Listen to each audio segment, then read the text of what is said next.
हे what's up guys, मेरा नाम है Kaushal and welcome back to my channel. So आज इस वीडियो में मैं स्क्रिबल करने वाला हूँ मेरे ही एक फ्रेंड के डैड का पोर्ट्रेट जो काफ़ी टाइम से पेंडिंग था और मुझे उन्हें एज अ गिफ्ट देना था। और उनका पोर्ट्रेट ड्रॉ करने के लिए मैं रिफ़र करूँगा उनकी ये वाली पिक्चर।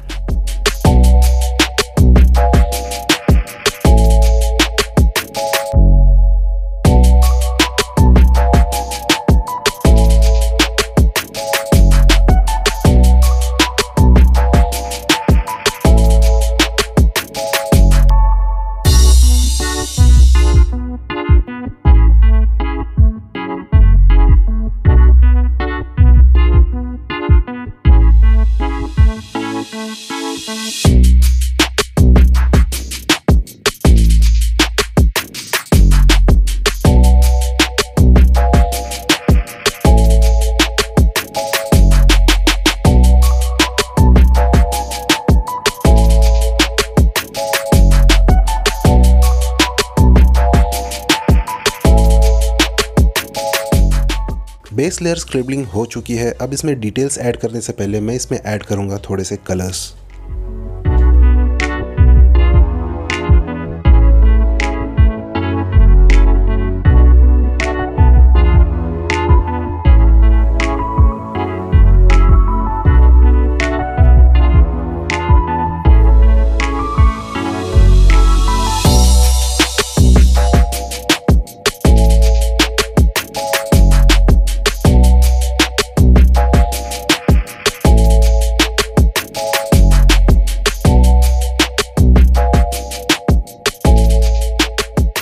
अब इसमें मैं फाइन लाइनर 0.3 यूज़ करके ऐड करूँगा थोड़े से डिटेल्स।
आर्टवर्क फाइनली रेडी हो चुका है गाइस। Enjoy the reveal. और वीडियो अच्छा लगा तो वीडियो को लाइक करना, चैनल को सब्सक्राइब करना। मैं मिलूंगा आपको नेक्स्ट वीडियो में एक और इंटरेस्टिंग आर्टवर्क के साथ। तब तक के लिए keep practising and take care.